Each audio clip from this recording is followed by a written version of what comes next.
Eu tenho um texto, eu tenho uma mensagem no coração para compartilhar com vocês. A gente está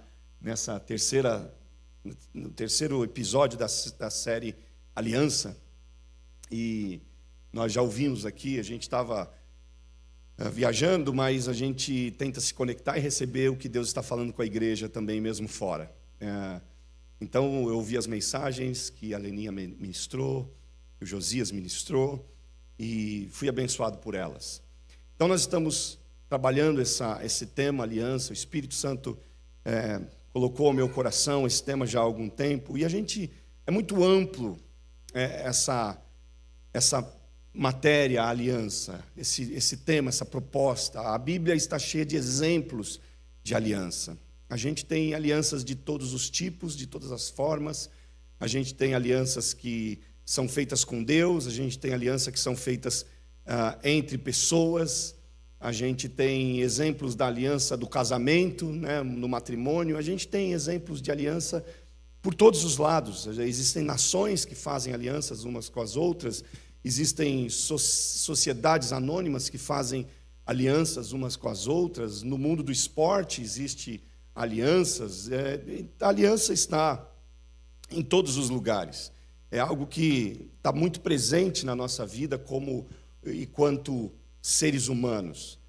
E na Bíblia a gente vê também uma porção de exemplos assim. A gente vê Deus sendo um Deus que começa a sua aliança já com Adão, quando Deus cria o homem e dá a ele, né, instruções, faz com ele uma aliança de cuidado, de proteção, uma aliança de bênção, dá para ele missão específica. Olha, você vai dar o nome aos animais, você vai dominar sobre tudo. Aquilo era uma aliança que Deus estava fazendo com Adão. E depois de Adão, a gente vai ver em Gênesis 6, no governo humano, Deus fazendo aliança com outro homem, por nome Noé. E a aliança de Deus com Noé é uma aliança também de preservação da espécie, quando Deus envia o dilúvio, mas diz para Noé: aqueles que estiverem na arca que eu vou mandar você construir estarão preservados. Então Deus faz uma aliança com Noé ali, entre os dois, para preservar a sua família, e depois envia a primeira vez que surge o arco-íris, né, o arco de Deus no céu. Deus fala: esse vai ser um sinal da aliança que eu estou fazendo com você, Noé, de que eu nunca mais destruirei a raça humana por meio de água.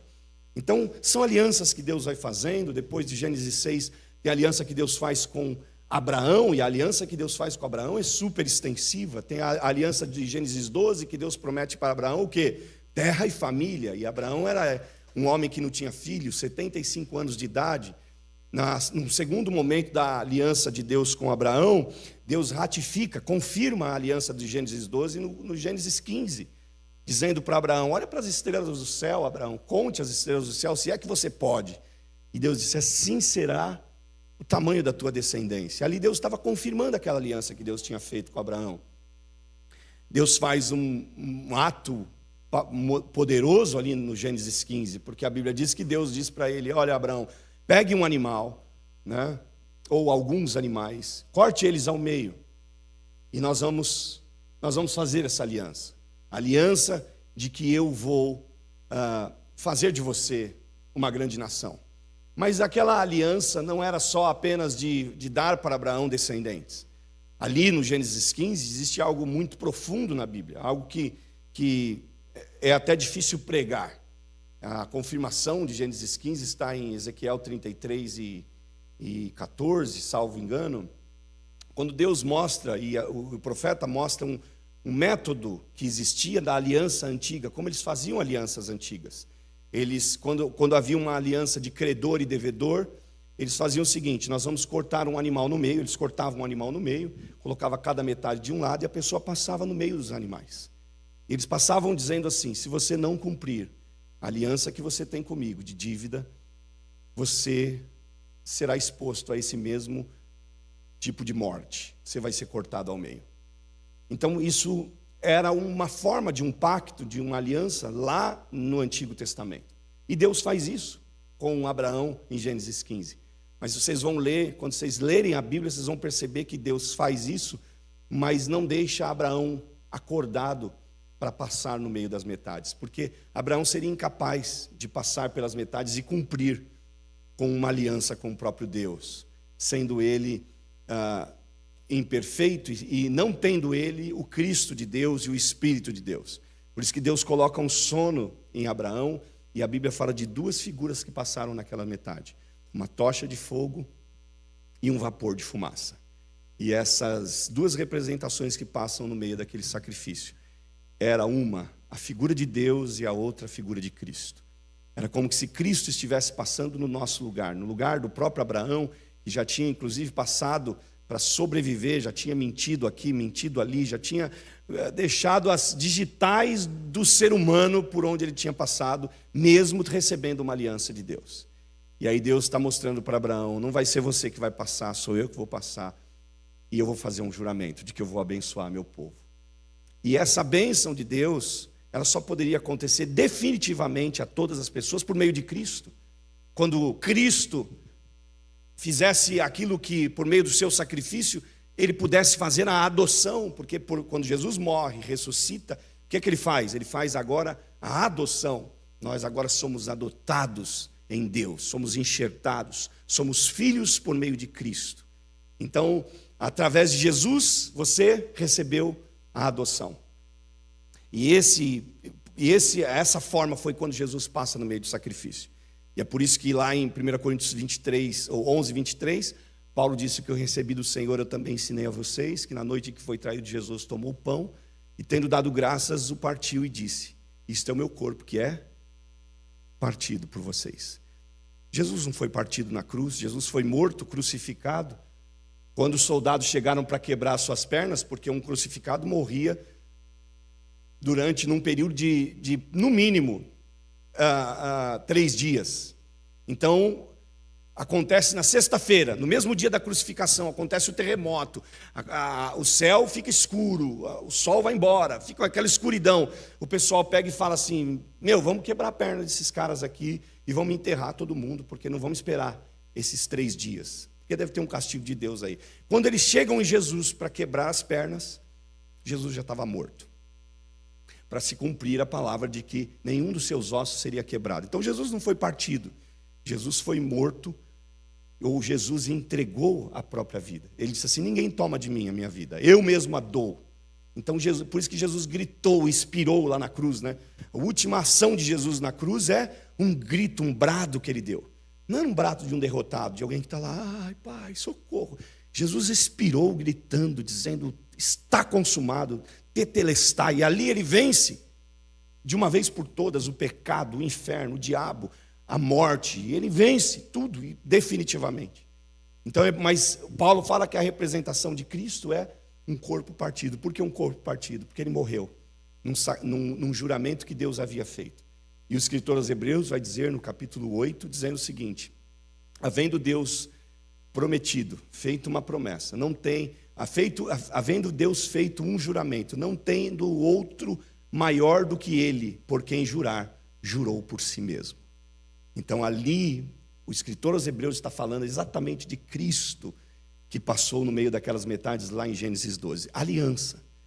Então, Deus fazendo uma aliança com Abraão, de que abençoaria nele, em Abraão, todas as famílias da terra, mas não podia ser em Abraão, porque Abraão era um homem que haveria de morrer, haveria de passar, haveria de ser imperfeito, mas a promessa estava sendo feita em Cristo, e em Cristo todas as famílias da terra são benditas. Existe uma aliança de bênção para a tua vida, se você está em Cristo Jesus. Posso ouvir um amém?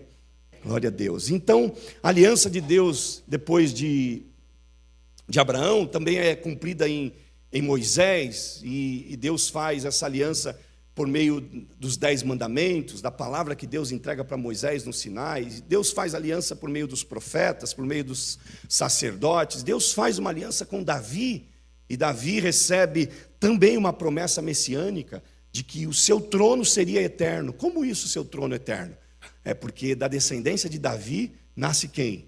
Nasce exatamente Jesus. E esse é eterno. Esse é o Rei eterno, Rei dos reis, Senhor dos senhores. Então, alianças que Deus fez na história da Bíblia, de todos os tipos, com muitos homens e com muitas pessoas. E eu quero falar um pouquinho sobre isso aqui, baseado em João capítulo 13, do verso 1 ao 17. Um pouquinho sobre dessa aliança com Deus e o que essa aliança promove na nossa vida, o que ela faz conosco. Porque a aliança de Deus não é apenas aquilo que aconteceu lá no Antigo Testamento, isoladamente na vida, seja de Abraão, de Isaac, na vida dos patriarcas, na vida de Moisés, na vida dos profetas, na vida de Davi, na vida de Adão, na vida de Noé, mas existe. Porque todas essas alianças apontavam para uma só coisa. As alianças de todos esses homens das quais eu citei apontavam para Cristo, apontava para Jesus. Então, se apontava para Jesus, a gente precisa entender o que é a aliança de Deus conosco. Então, João capítulo 13, verso 1 diz: um pouco antes da festa da Páscoa, sabendo Jesus que havia chegado o tempo em que deixaria este mundo e iria para o Pai, tendo amado os seus que estavam no mundo, amou-os até o fim.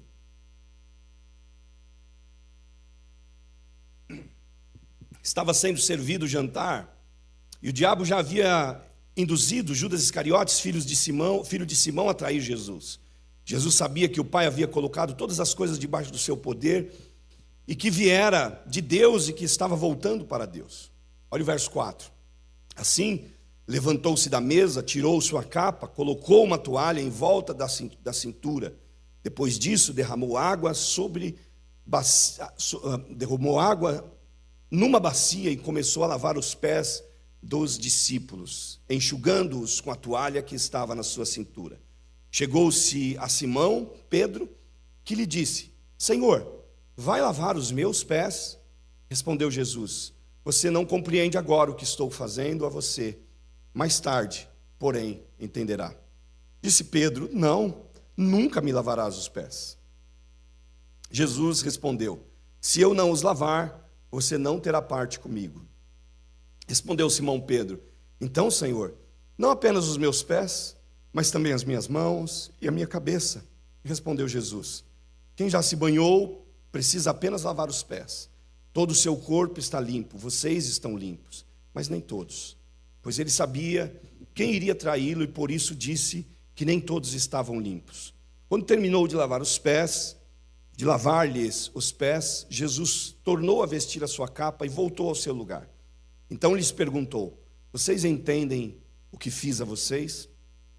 Vocês me chamam mestre, Senhor, e com razão, pois eu sou.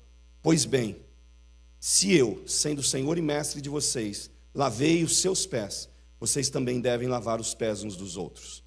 Eu dei o exemplo para que vocês façam como lhes fiz.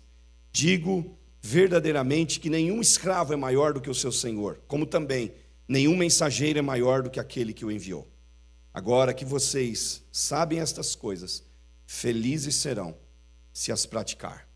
Espírito Santo, venha sobre nós, por meio dessa palavra que nós estamos meditando e que acabamos de ler, e que ao terminarmos, Espírito Santo, de entender aquilo que o Senhor quer conosco, a mensagem que o Senhor tem para a gente, nós estejamos plenamente transformados por meio da palavra e por meio e através de Ti, Santo Espírito de Deus.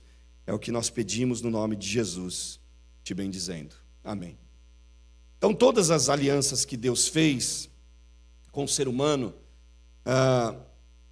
ao longo da história, apontava para essa aliança que Deus faz em Cristo.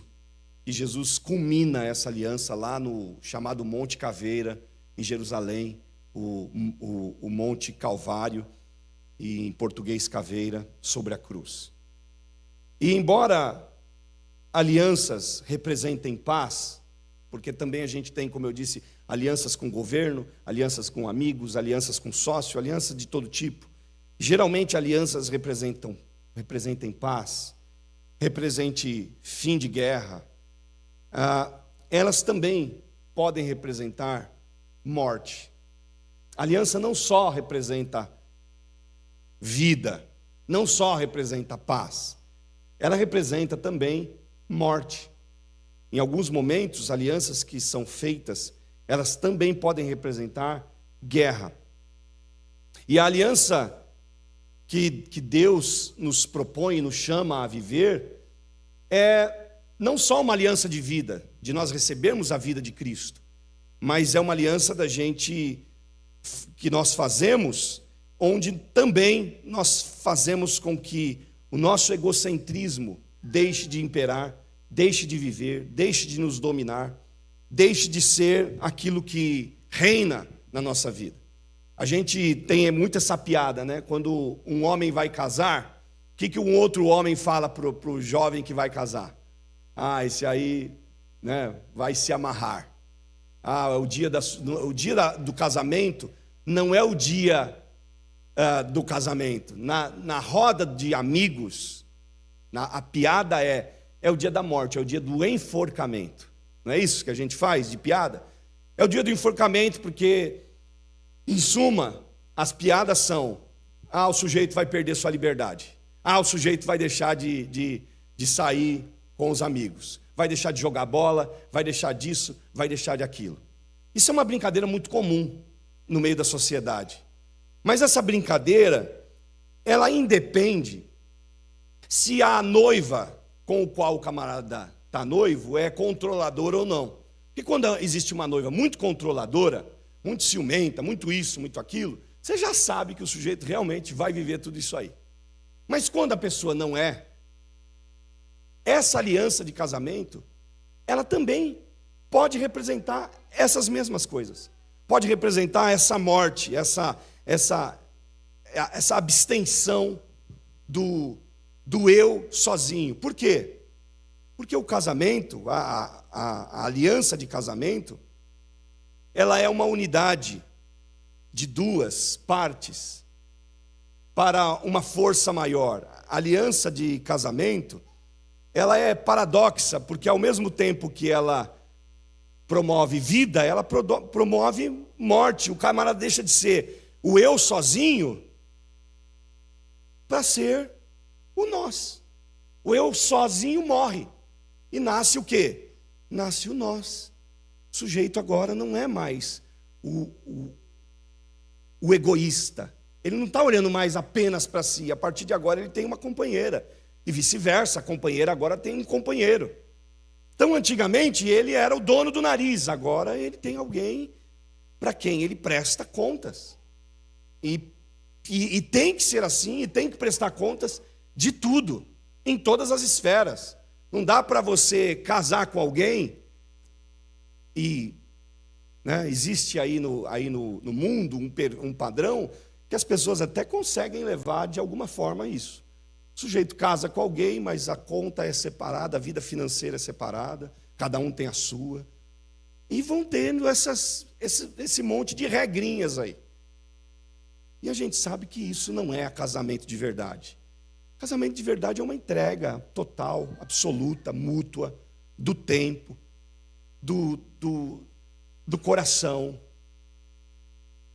dos sentimentos. É uma entrega econômica, financeira, onde não é mais o meu dinheiro, mas é o nosso dinheiro, onde não é mais o meu plano, mas são os nossos planos, onde não é mais a minha vontade, mas são as nossas vontades. Isso é casamento.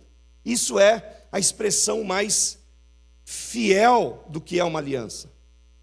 Ou seja, a aliança não é apenas um tratado de vida, nem somente também um tratado de morte, mas é um pacto.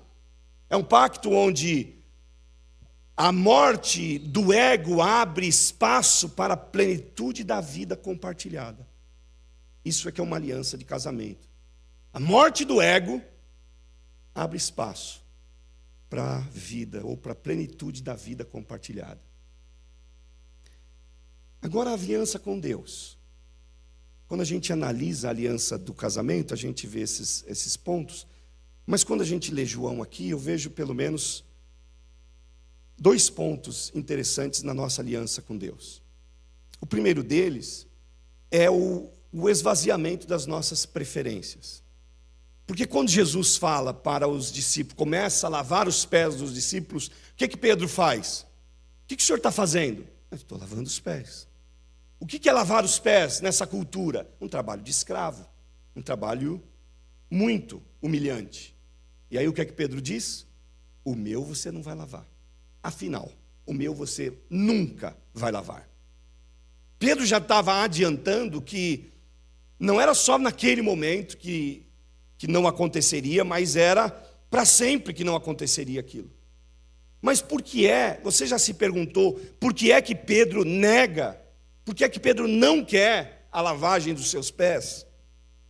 E eu fiquei pensando, e perguntando para o Espírito, por que é que Pedro não permite ou não quer que Jesus lave os seus pés? Pedro era discípulo de Jesus, ele sabia que ele deveria viver exatamente o que o seu mestre vivia. Ele sabia que o que o seu mestre fizesse, ele também deveria fazer. Então, uma das respostas do Espírito para mim aqui é que Pedro não quer que Jesus lave os seus pés, porque senão ele também vai ter que lavar os pés dos outros. Então, não é que Pedro tem um problema em Jesus pegar os pés dele, e talvez nem que Pedro estivesse tão preocupado assim com Jesus. Jesus, o Senhor vai fazer algo que é tão desonroso comigo, o Senhor vai prejudicar a sua... Eu nem acredito que Pedro... Pode ser que sim, mas eu nem acredito que essa era a maior motivação de Pedro, preocupado com a figura, a imagem de Cristo. Pedro estava preocupado com o quê? Com a sua imagem. Porque se Jesus lavar os meus pés, eu também vou ter que lavar. Se Jesus fizer o trabalho de escravo, eu também vou ter que fazer. Então é melhor que o Senhor nem venha com essas ideias para o meu lado, porque assim eu me preservo, assim eu me protejo. E aí é mais fácil ele dizer, nunca o Senhor vai me lavar os pés. Mas o que é que Jesus disse para ele? Se eu não lavar os teus pés, você não tem parte comigo. Uma outra forma de olhar, não existe aliança entre nós.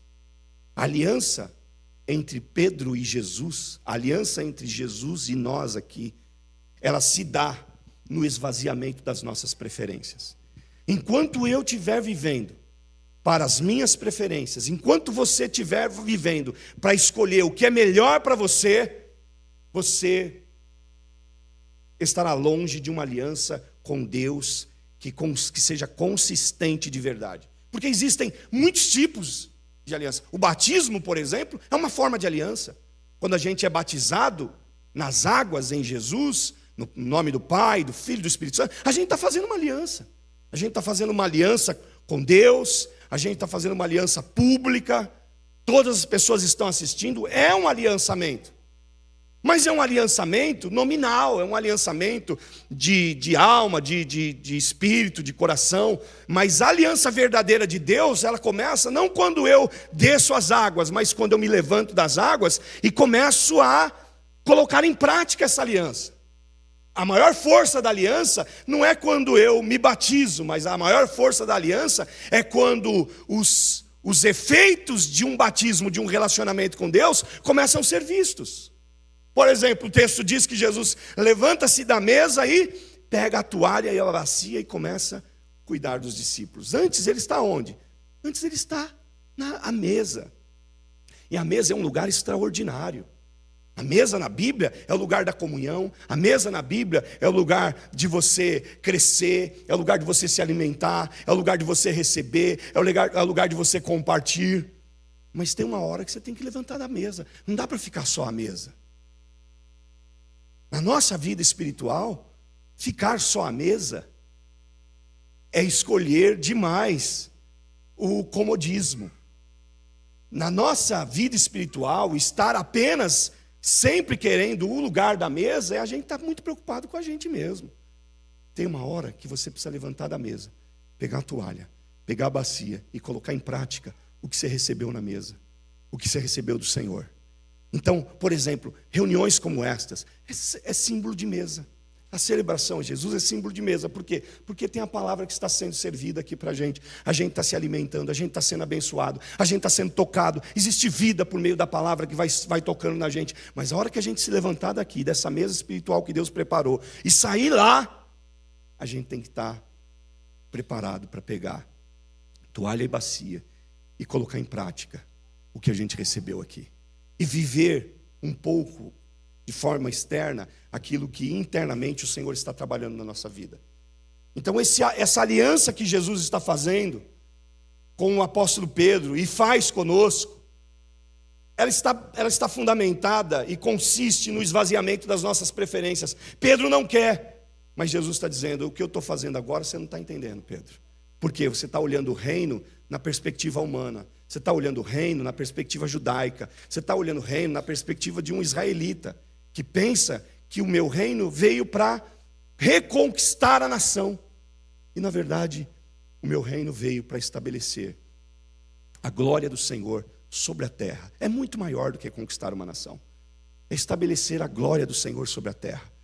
Quando a gente começa a ter essa convicção de que a gente estabelece a glória do Senhor sobre a terra, você está voando, você está abençoando, você está trabalhando onde quer que seja, a bênção de Deus está com você. A perspectiva é muito maior. Conquistar uma nação, tem muita gente que pode conquistar, tem muita gente que pode chegar. A história mostra para a gente diversos exemplos de homens que conquistaram nações por meio de lutas, por meio de guerras. Existem outros ainda hoje que, por meio de sistemas políticos, conquistam nações. Isso é uma coisa passiva de se alcançar. Conquistar a terra por meio da glória de Deus é algo muito maior e é o propósito real de Deus para a gente. Porque Pedro está achando que o esvaziar as suas preferências vai fazer com que ele não chegue a lugar nenhum, não conquiste a nada. Mas esse homem, quando entende isso, e sai desse lugar, dessa reunião do cenáculo, e vai para o cenário do Atos 2, do mover de Deus, do Pentecostes, quando ele sai do Pentecostes, esse homem começa a entender o que é isso. Esse homem começa, através do esvaziamento das suas preferências, viver a expansão da glória de Deus na terra. Então a aliança de Deus conosco é a gente viver uma renúncia para manter uma aliança. Como é que está a nossa vida, a tua vida espiritual? São as tuas preferências que estão prevalecendo ou são as preferências do Senhor? Você está esperando em Deus no aspecto de, olha, o que eu faço agora você não entende. Porque tem coisa que eu também não entendo de Deus na minha vida. Mas quando eu não entendo algo que Deus está querendo de mim, o mínimo que eu tenho que fazer é: Senhor, então me dê outros sinais, me mostra. Porque eu não quero ultrapassar a linha, eu não quero tomar uma decisão precipitada, eu não quero tomar uma decisão que não devesse tomar. Então, antes de você tomar uma decisão na sua vida, entenda que não devem ser suas preferências, devem ser as preferências de Deus. Mas eu não estou entendendo nada, não importa. Ainda assim, então busque pelas preferências de Deus, busque para o que Deus está querendo com você. Seja qualquer decisão que você vá tomar, qualquer coisa que você tem que fazer, entenda que a aliança que Deus fez com você é para que haja, em primeiro lugar, um esvaziamento das tuas preferências. Enquanto eu estiver numa aliança com Deus, achando que, porque agora eu conquistei o reino, tem que ser do jeito que eu quero, eu vou viver de mal a pior. Minha fé vai ser sempre um fracasso. Eu vou ter que estar sempre procurando alguma coisa ou alguém para corrigir rotas, vou estar sempre voltando lá atrás. Mas quando eu entender que é um esvaziamento, a minha vida com Cristo, ela vai tomar propósito. Eu li uma história num livro do Tim Keller, um dos melhores livros que eu li esse ano, O Deus Pródigo. E ele repete uma história que uma mulher, uma autora conta, e é uma história apócrifa, porque é uma história de Jesus que não está na Bíblia, então não tem inspiração, uma imaginação de alguém. E essa história diz que Jesus estava caminhando com os discípulos, e disse para os discípulos: eu queria que vocês carregassem uma pedra por mim. Os discípulos pegaram: tá certo. Então cada um pegou uma pedra, cada um a seu tamanho. Uns pegaram uma pedra, tiveram que ajeitar aqui na cintura e colocar. O que é para fazer, Jesus? Caminha comigo e leva essa pedra por mim. E cada um foi levando a sua pedra, cada um do seu tamanho. O Pedro, espertão, percebeu isso, foi lá, pegou uma pedrinha pequenininha, botou no bolso e saiu assoviando, caminhando atrás de Jesus. Eles caminharam muitas horas, chegaram num determinado lugar. Jesus falou: vamos sentar e a gente vai comer. Sentaram numa roda e Jesus disse: bom, eu pedi para vocês fazerem o quê? Carregar uma pedra por mim, não foi? Muito bem, coloque a pedra na frente de vocês. Cada um deles pegaram a sua pedra. Pedro pegou no bolso, os outros estavam com a pedra aqui e tal. Apresentaram a pedra. E Jesus fez uma oração e transformou aquelas pedras em pães. Deu ruim para o Pedro, não deu? Sensação do Pedro, aquele pãozinho da ceia que a gente come aqui. Quando eu estou de jejum, vocês não têm ideia como é difícil a gente tomar ceia. Às vezes a gente está muitos dias de jejum, eu venho tomar ceia e pego aquele pãozinho ali, a vontade é comer a bandeja toda assim. Aí eu fico falando, por que a Leninha não cortou maior esse pão dessa vez? Pelo menos essa semana, um pedação assim, né? Leninha, quando, sabe, a gente precisa combinar um sinal, né? Quando eu estiver de jejum, corta um pedacinho maior. Brincadeiras à parte, eles fizeram isso. E o Pedro terminou a refeição em 2 segundos, né? Comeu, né? Quem estava com a pedra maior, um pãozão, né? Imagina um pãozinho caseiro, daquele tamanhão assim, o cara comer tudo e beleza. Jesus terminou a refeição com ele e disse assim, eu quero que vocês, vamos para um outro lugar, e eu quero que vocês façam o mesmo. Carreguem uma pedra por mim. Imagina Pedro agora. Pedro foi lá, gente, pegou um tijolo, tamanho de um violão desse aqui, ou tamanho de um banco desse aqui, ó, botou nas costas e saiu com a pedra. Lá, agora é a hora agora é minha recompensa, agora eu estou feito, agora não tem mais nada que me segura. E saiu com a pedra, caminho adentro, tantas horas de caminhada. Chegaram num determinado lugar, Jesus falou, sentem por aí, mas antes de vocês sentarem, pega as pedras que vocês carregaram. Por que vocês estavam carregando a pedra? Por você, Jesus, o Senhor mandou para carregar por você. Tá bom, pega as pedras que vocês carregaram, joga ali na beira da água e pronto. Eles foram lá, jogaram as pedras, vieram até Jesus. E agora, Jesus? Agora vamos continuar a caminhada. Aí Pedro não se aguentou. Falou, Jesus, espera aí. De manhã você multiplicou a pedra num pão. E agora que eu estou achando que o Senhor vai fazer alguma coisa com a pedra que a gente carregou, aí Jesus olha para ele e diz assim, por quem mesmo você estava carregando a pedra, Pedro? Então é verdade que nas 2 vezes Pedro carregou para ele. Na primeira vez, que era a ordem do menor esforço, né? Vou fazer o menos possível. Porque eu não posso ser prejudicado, eu não posso perder o meu, sabe? Eu vou perder a minha comodidade, vou perder meu conforto, eu vou perder o meu sábado, eu vou perder o meu domingo. Não, eu não posso. Eu vou fazer o menos possível. Qual que é a menor coisa aí, pastor, que me classifica como crente? Eu quero estar nessa linha aí. O que tem de menor aí, de mais fácil para fazer no reino? Deus, o que é que me deixa... Sabe, gente que chega e diz, não, no céu não precisa nem ter casa, posso ter qualquer cantinho no céu. Para com isso, Deus não trabalha desse jeito. Deus quer o nosso tudo. E a gente está vivendo para Ele. Paulo disse, porque dele, por Ele, para Ele são todas as coisas. A Ele seja a glória para todos sempre, amém. Então é para Ele, é para isso, é a nossa entrega total, absoluta. Não é uma entrega econômica, não é uma entrega de apenas um... Não! Então o Pedro carrega pouco num primeiro momento, para não se prejudicar, e depois carrega muito, para ter muito resultado. E às vezes a gente está assim. A gente está fazendo muito, porque a gente está pensando na gente. E às vezes a gente está fazendo pouco, porque a gente também está pensando na gente. Quando, na verdade, a aliança com Deus consiste no esvaziamento das nossas preferências. E eu estou me deixando lavar os pés por Jesus, porque esse é o propósito dele, essa é a vontade dele, essa é a direção dele, e não deve ser a minha. Então, quando é que você vai resistir, dizer, não, Deus, é da minha forma, tem que ser do meu jeito, não vou colocar os pés? Jesus está dizendo, coloca os pés na bacia aqui, deixa eu lavar, deixa eu fazer do meu jeito, deixa eu agir do meu jeito, deixa eu trabalhar do meu jeito, deixa eu responder do meu jeito. A aliança com Deus consiste nisso, você deixar as suas preferências de lado e abraçar as preferências de Deus. Em segundo e último lugar, a aliança com Deus consiste no alcance do outro e não no alcance de uma estrutura física ou posição.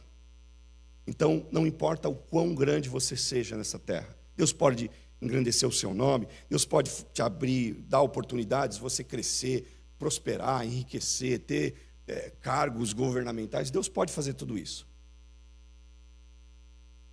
Inclusive, Nós estávamos conversando com esse pastor que nós tivemos esses dias, e ele estava dizendo que ele chamou um grupo de jovens esses tempos, que passaram pelo gabinete dele, e ele começou a conversar com esses jovens e perguntou para cada um deles: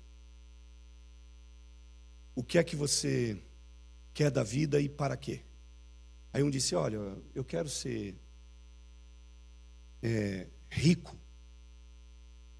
porque eu rico vou conseguir realizar muitos sonhos, vou fazer muitas viagens, e vou isso e aquilo, aquilo outro. Ele disse para o outro: e você? Ele disse: não, eu quero me dar bem na minha carreira. Então eu quero ter uma formação, quero ter pós, quero ter mestrado, doutorado, PhD, eu quero ser um profissional bem capacitado, bem sucedido. Legal. Também são valores, são coisas de valores. Ser rico é uma coisa de valor. Você ter uma posição boa, uma carreira bonita também é uma coisa de valor, valorosa. Chegou para o terceiro: e você? Eu quero poder servir pessoas. Melhorou um pouco. Servir pessoas é uma causa nobre também. E aí ele disse assim: sabe onde eu acho que cada um de vocês está errando? É que você pode ter dinheiro e trabalhar para ter dinheiro. Você pode ter uma carreira excepcional e trabalhar para ter uma carreira excepcional. E você pode também buscar ajudar pessoas. Mas se você não fizer tudo isso para a glória de Deus, você vai viver uma vida vazia. Então a diferença não está no quanto eu vou ter, onde eu vou, mas é para a glória de quem? É para quê que eu estou fazendo o que estou fazendo? É para o que é que você vai viver e quer viver o que você está planejando viver. Então o reino de Deus não consiste no alcance meu mesmo, mas no alcance do outro. Não é numa estrutura física, numa posição. Não importa o quão grande a gente seja, a nossa missão nos manterá próximo da identidade que Deus nos deu. A tua missão vai te manter próximo da identidade que Deus te deu. A identidade que Deus te deu é a identidade de servo. Porque Jesus disse no verso 13: vocês me chamam mestre e senhor, e com razão, pois eu sou. Verso 14: pois bem, se eu, sendo senhor e mestre de vocês, lavei os seus pés, vocês também devem lavar os pés uns dos outros. Então não consiste no alcance meu mesmo, mas no alcance do outro. A aliança com Deus é eu estar vivendo para a glória de Deus, buscando o alcance do outro, buscando a melhoria do coração do outro, eu buscando trabalhar, ajudar o outro, o próximo. É nisso que consiste a aliança com Deus. Não existe aliança com Deus se eu estiver pensando apenas em mim, se eu estiver querendo viver apenas para mim. Aliança com Deus é o esvaziamento do meu eu, é o esvaziamento das minhas preferências, e é o alcance do outro. Porque Jesus vai dizer para eles: é isso que eu quero que vocês façam. É exatamente isso que eu quero que vocês façam. Façam o mesmo. Aquilo que eu fiz com vocês, vocês devem também agora fazer com os outros. Será que nós estamos fazendo aquilo que o Senhor fez conosco, a gente está repetindo no outro? Como é que você foi alcançado por Deus? Como é que você entende a graça de Deus se movendo para te alcançar, para te abraçar, para te perdoar, para te restaurar, para te renovar, para te levantar, para te enriquecer, para te prosperar? A forma como eu entendo o que Deus fez na minha vida é a forma como eu me envolvo na vida do outro. Porque Jesus disse que o que muito amou, o que muito é perdoado, muito ama. O que pouco é perdoado, pouco ama. Então, quando eu entendo as grandezas que Deus fez na minha vida, eu falo: é a única forma da gente começar, da gente cantar o que a gente cantou hoje. Eu não tenho mais a minha vida como preciosa, eu fui encontrado. E o que antes era lucro já não tem valor, eu fui encontrado. As escamas cairão ao chão. Tua luz me encontrou, e agora eu posso te ver. Eu posso te ver, uma vez que eu coloquei os meus olhos em ti, nada mais me satisfaz. Uma vez que eu coloquei os meus olhos em ti, nada mais me satisfaz. Vamos cantar de novo? Eu não tenho. Olha que lindo. Eu não tenho mais a minha vida como preciosa. Eu fui encontrado. Viver isso é lindo. E o que antes era lucro já não tem valor. Eu fui encontrado. As escamas,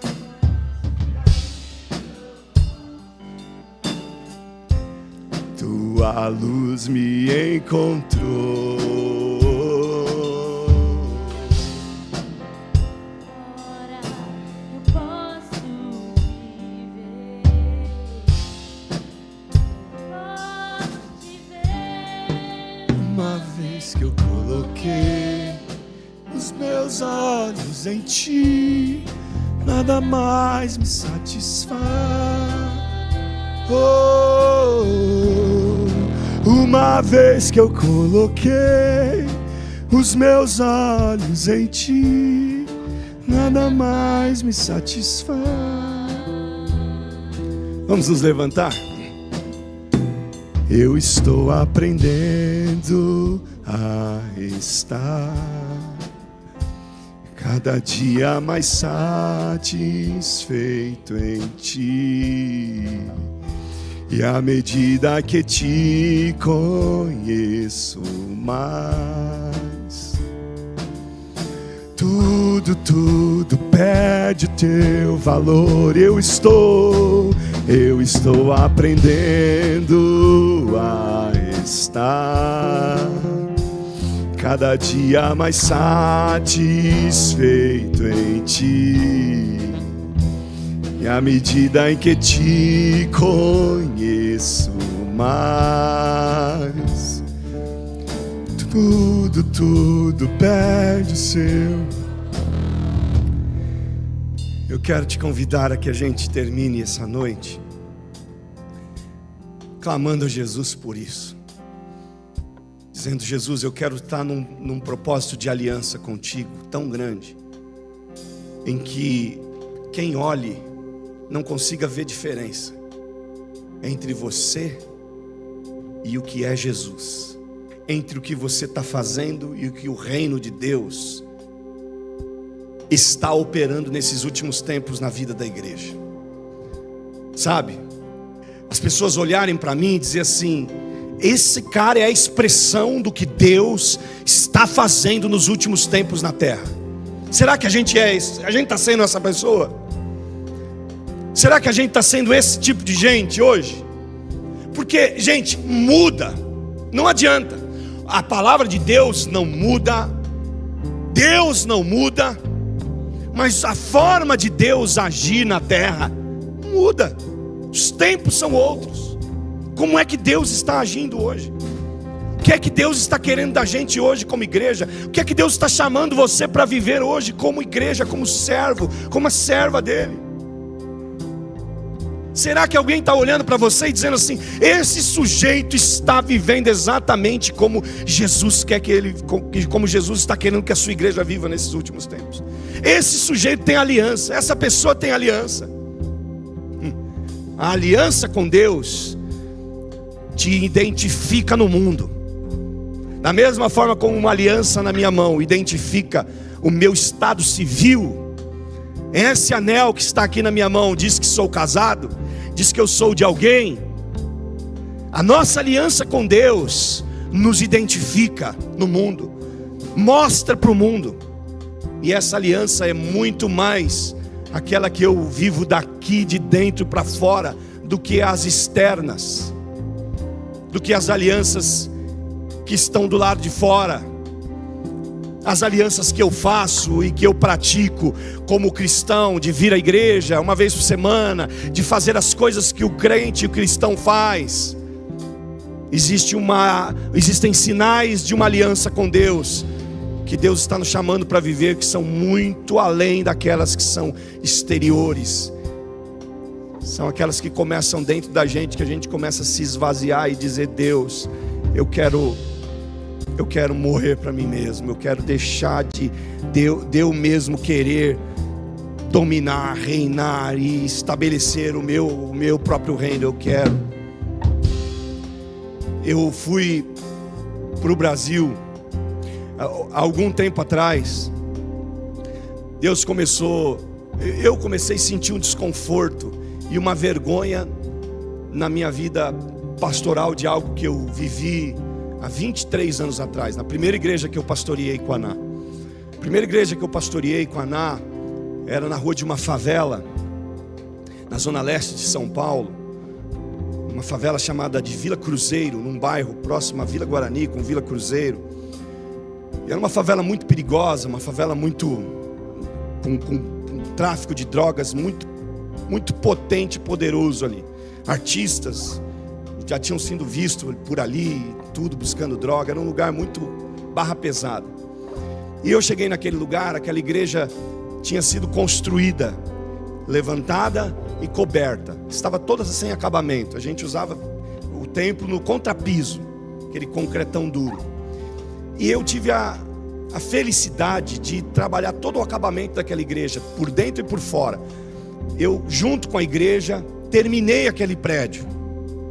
Ficou lindo. Eu escolhi piso, eu escolhi a cor, eu escolhi tudo. Tudo nos mínimos detalhes. Aquela igreja ficou linda. Eu inaugurei aquela igreja. No dia da inauguração, muitos convidados, a igreja cheia, aquele lugar lindo, a gente celebrando a Deus por ter dado uma casa pra gente. Mas nos últimos dias daquela reforma, quando a gente estava ali nos acabamentos finais, uma pessoa chegou para mim, um pastor amigo meu chegou para mim e disse: você está para inaugurar a sua primeira igreja? Faz uma coisa, manda fazer uma placa bem bonita e coloca teu nome nela, eterniza o que você está fazendo, não deixa isso passar, porque senão daqui a um tempo você deixa essa igreja, ninguém nem mais lembra de você. Então eterniza isso, bota numa placa. E o besta, o que fez? 24 para 25 anos de idade, mandei fazer a placa, adorei a ideia. Mas bota a placa, bota meu nome. E pus a placa. E eu comecei a me lembrar desse negócio, esses tempos, o Espírito Santo trabalhando nessa minha desconstrução. Porque eu estou falando para vocês aquilo que o Espírito Santo está fazendo eu viver. Eu estou falando para vocês aquilo que Deus está trabalhando na minha vida. Eu comecei a me lembrar disso. Toda vez que eu me lembrava, eu sentia um negócio ruim dentro de mim, dizendo: isso não é legal. Eu comecei a ter vergonha disso. E tá certo, não tem pecado nenhum fazer isso. Todo mundo faz. Mas não é porque todo mundo faz que é o certo a fazer. E eu comecei a querer que esse negócio não tivesse mais lá. E eu procurei nas últimas semanas, agora no Brasil, eu procurei o pastor que está lá hoje, que está pastoreando aquela igreja, para pedir a ele a gentileza, se ele puder remover aquela placa. Eu sei que ele pode inclusive arrumar uma briga, porque aquela placa passou a fazer parte daquele prédio. Aquilo é um monumento. Então aquilo, ele vai precisar inclusive consultar a igreja e dizer que eu estou pedindo. Porque se ele tira aquilo por conta própria, ele pode sofrer retaliação, pode ver, aquilo podem reclamar com ordens superiores, e aquilo, ele sofrer com aquilo. Instituições, é normal, tem suas... Mas tudo que eu mais quero hoje é que aquela placa seja tirada de lá. Sabe por quê? Porque em primeiro lugar, por que não tem que aparecer o meu nome naquilo que Deus fez naquele lugar? Eu contribuí muito para aquilo. Eu consegui amigos empresários em São Paulo que eu tinha. O piso todo daquela igreja eu ganhei de um empresário do Alphaville. O forro daquela igreja eu ganhei de um outro empresário. Amigos pessoais meus. Eu trouxe muitos recursos para aquele lugar. Mas eu vi muita gente, muita contribuição de gente que trabalhava em chão de fábrica, como metalúrgico, como muitas outras profissões, ajudar a construir aquele lugar. Então não é o meu nome que tem que estar ali é a glória de Cristo que fez aquilo ali, é a presença de Jesus, é o nome de Jesus. E é por isso que eu comecei a ter esse desconforto e querer que o meu nome deixe de estar naquela placa. E eu acredito que Deus vai ensinando a gente a tudo isso. E Deus está ensinando, está chamando a gente para viver isso como igreja nesses tempos, irmãos. O esvaziamento do eu, o deixar de querer as nossas preferências e a gente começar a cantar o que a gente cantou aqui hoje. Essa música chama Uma Vez. Põe lá na sua playlist essa semana e começa a cantar isso. E deixa o Espírito Santo trabalhar na tua vida e veja o que é que você precisa. Porque eu gosto dessa música demais e ela vem tocando a minha vida. Porque o que antes era lucro já não tem mais valor. É aquilo que Paulo falou, salvo engano, aos Colossenses ou aos Filipenses. O que para mim era lucro, eu reputei por perda, por causa de Jesus. Então hoje, talvez tenham coisas, valores na tua vida aí que para você é super valorizado, é algo que você não deixa por nada. E Deus está dizendo assim: eu quero que você coloque isso no meu altar, eu quero que você entregue isso, eu quero que você aprenda a depender de mim. Porque Pedro fez isso. Pedro levantou uma resistência de Jesus: não, o Senhor não, isso eu não vou fazer. E Jesus disse assim: mas aí você não tem aliança comigo, Pedro. Imagina, se a tua resistência estiver sendo exatamente o impedimento da tua aliança com Deus. Imagine se a minha resistência estiver sendo exatamente o elemento que está impedindo eu de ser identificado como alguém que tem aliança com Jesus.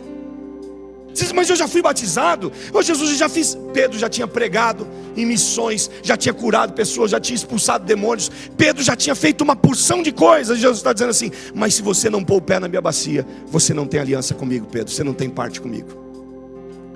Então a pergunta hoje é: o que é que Deus está querendo que você abra mão? O que Deus está querendo que eu abra mão para que essa aliança seja evidenciada? Deus não quer que a gente saia daqui hoje como crentes que vieram e receberam uma bênção apenas, e foram tocados e sentiram o Espírito Santo e cantaram bonito. Não, Deus quer que a gente saia daqui com a convicção de que a gente tem aliança em Cristo, de que você está aliançado. E essa aliança não é externa, é a aliança do Espírito no seu coração. Você quer sair daqui assim? Amém? Amém, igreja? Feche seus olhos, vamos orar. Vamos colocar diante de Deus esse desejo. Sim, Espírito Santo, nós recebemos a Tua palavra, nós Te bendizemos, nós nos rendemos, nós declaramos que nós queremos as evidências de uma aliança com o Senhor na nossa vida. E as evidências de uma aliança não é aquilo que vai começar e que vai acontecer com o que a gente vai ganhar lá fora, com as portas que vão se abrir lá fora, mas as evidências de uma aliança começam com as atitudes internas, interiores de nós. É a gente saber que entramos nesse relacionamento para anulação do nosso eu, porque já não é mais o Salmão, mas somos nós, servos do reino do seu amor, servos do Senhor, para vivermos a tua vontade. Então, Senhor, faz isso nas nossas vidas. Ajuda-nos a entregar, a render aquilo que até hoje nós resistimos. Ajuda, Senhor, eu libero nesta noite sobre a vida desse irmão e dessa irmã, Deus, de uma forma profética, toda a graça necessária para que ele consiga romper com aquilo que lhe impede, que lhe atrapalha, com a resistência do colocar pé na bacia. Hoje, Senhor, eu quero liberar nessa noite que a graça do Senhor envolva esse irmão, essa irmã, essa pessoa, e o ajude a colocar os pés na bacia de uma vez por todas e sair daqui aliançado no Senhor, em nome do Senhor Jesus.